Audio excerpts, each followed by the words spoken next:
Alors, je vous amène dans le monde des idées. Ce n'est pas de la motivation que je fais, mais c'est de la mise en place de concepts qui nous tiraillent tout le temps, avec lesquels on est confronté quotidiennement.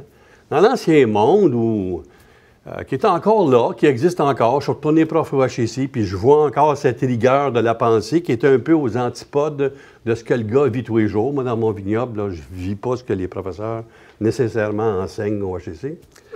On avait quand même de la structure, de la stabilité, de la croissance. On prenait tout ça pour acquis. Donc, on avait plus ou moins dessiné les entreprises, les organisations en fonction de ce modèle-là.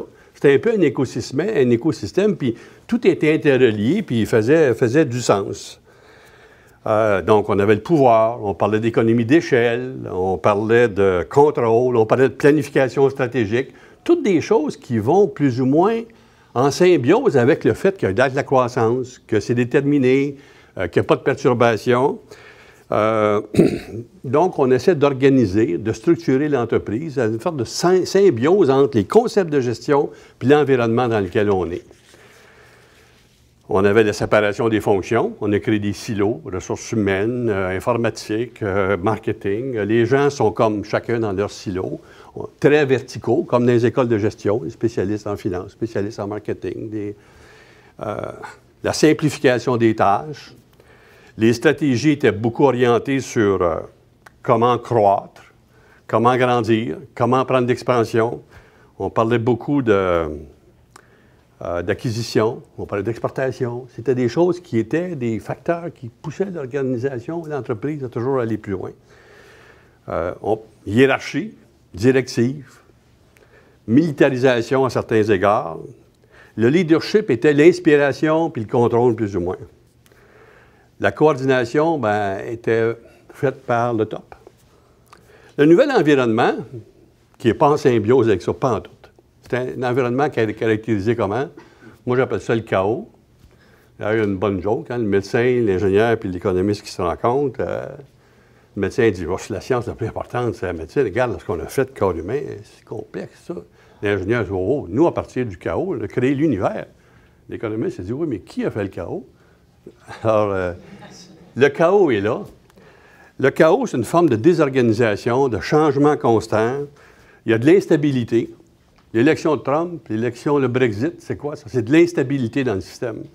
Dans le monde économique, vous le voyez, c'est encore plus évident. Les choses changent à une vitesse vertigineuse. Ce qu'on pensait qui était vrai hier, c'est pas vrai nécessairement aujourd'hui. La concurrence, elle vient de partout. Elle est même imprévisible à certains égards. Le monde politique n'apporte plus de stabilité à nos environnements. Le changement est constant. On vit dans une espèce de brouillard, on vit dans une espèce de chaos. Et on est en remise en question plus ou moins constamment. Donc, le nouveau paradigme, donc l'ancien, c'était la structure, la planification, puis tout ça. Le nouveau paradigme, c'est quoi? Bien, la créativité, on en parle beaucoup. Mais il y a un corollaire à ça, je vais en parler dans 2 minutes. On parle de minceur, on parle de flexibilité, on parle d'économie de portée. J'en parlais tout à l'heure avec quelqu'un. Autrefois, on avait des économies d'échelle, on voulait faire plus de la même affaire. Là, on veut faire des affaires différentes pour le même client. On veut être capable de le traiter de façon différemment. On parle de spécialisation davantage. Bien, la créativité, malheureusement, c'est aussi la destruction. D'ailleurs, au HEC, en ce moment, on est en train de mettre sur pied un institut, un laboratoire, Creative Destruction Laboratory.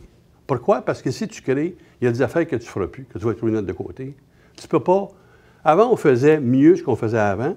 Là, il faut faire différemment. Bien, faire différemment, ça veut dire mettre des choses de côté. C'est bête à dire, puis c'est difficile. Il faut renoncer. Et ça, quand on explique ça à des gestionnaires, quand j'étais président de la banque, elle s'expliquait ça, ça ne vient pas tout seul. Dire, tu vas choisir, bien, ça veut dire que tu vas abandonner certaines affaires. Oui, mais quoi? Hein? Alors, c'est bien, c'est litigieux, mais il faut se mettre dans la tête qu'on va abandonner. Il faut aussi probablement abolir les hiérarchies. La hiérarchie, c'est comme les fonctionnaires, on sème des taxes pour l'école des fonctionnaires. Vous créez du pouvoir dans les organisations. Il y a des hiérarchies qui vont se faire. Le gars a besoin d'un assistant, puis l'assistant a besoin d'un assistant, puis il faut constamment démolir ça pour aplatir la structure qui, elle, va permettre la flexibilité. La hiérarchie, ça met la coordination presque impossible. Il faut moins de diversification, probablement se spécialiser davantage. Donc, au lieu de mieux faire les choses, ben, je ne vais pas dire qu'il ne faut pas faire ça, là, il faut faire les bonnes choses. Et ça, c'est un message qui est difficile à se mettre dans le dos parce qu'on a tendance, si ça n'a pas marché, on va faire un petit peu mieux. On va faire un petit peu mieux. Mais bien souvent, là, step back, remise en cause, qu'est-ce qu'on devrait faire? Tout à l'heure, quelqu'un parlait de Kodak. Moi, j'étais professeur à Rochester, je sais ce que Kodak donnait à Rochester, New York. C'est eux autres qui avaient le brevet, dans le fond, des pixels, à certains égards, puis ils n'ont pas su l'exploiter. Puis aujourd'hui, il n'existe plus. Ils ne se remettaient pas en cause. Ils voulaient garder le même créneau, de la même façon. Puis quand on regarde l'histoire, c'est un peu ça.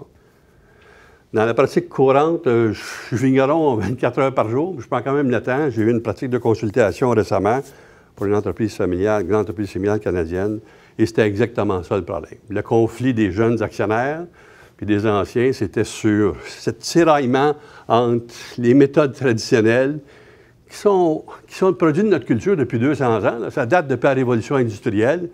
Puis le fait qu'aujourd'hui, tout change, puis on s'en aperçoit le mardi matin que ça a changé, puis le lundi, ça valait bien correct, puis ça vient de partout. C'est imprévisible. Ça vient de partout. Donc, dans l'ancien paradigme, il y avait beaucoup aussi d'insistance sur... pour une personne qui décidait, il y avait peut-être 10... pour une personne qui exécutait, il y avait peut-être 10 personnes qui décidaient, puis il y avait 100 personnes qui analysaient. Aujourd'hui, c'est un peu l'inverse. Il faut... Quand on abolit la hiérarchie, c'est plus le pouvoir qui fonctionne, c'est le savoir. Donc, il faut que tout le monde dans l'organisation soit au courant. On est allé, un petit groupe d'entre nous, l'autre jour, la semaine passée, ou il y a 2 semaines, pardon, chez Google.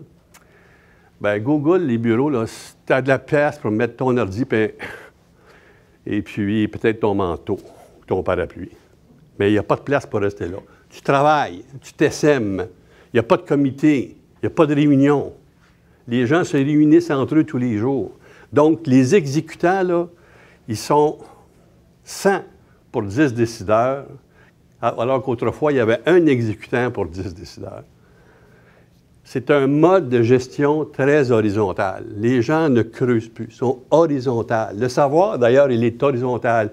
On essaie de ramasser des choses de plusieurs endroits puis mettre ça ensemble. Mais ça, là, c'est en se rencontrant, prendre une tasse de café avec quelqu'un. C'est pas avec un comité où il y a un représentant de ressources humaines, un représentant d'informatique, un représentant de droit, un représentant de je ne sais pas qui, là, parce que chacun a sa vision. Puis vous êtes sûr que si vous commencez le but de la réunion d'un comité avec un objectif, vous êtes sûr qu'il y a 3 ou 4 objections pour pas que ça se fasse.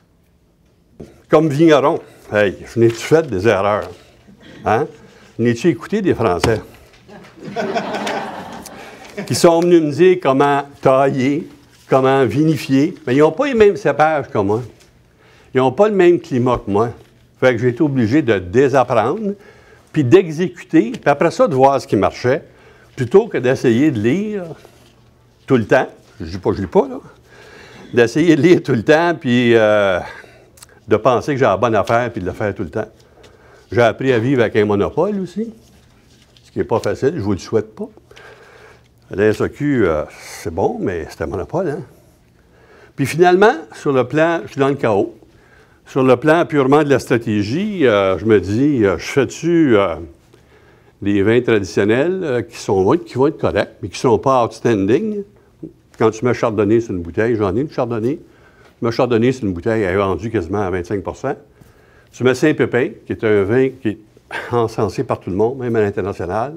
Déjà, c'est rébarbatif. Fait que si tu fais un vin outstanding avec un cépage qui n'est pas connu, ou si tu fais un vin qui est connu avec un cépage connu pour le vendre mieux, moi, je préfère le second parce que je vais mobiliser mon organisation pour qu'on fasse quelque chose qui soit de qualité puis qui nous rehausse par rapport à ce que les autres font. C'est un peu ce que je voulais vous transmettre aujourd'hui. Merci beaucoup.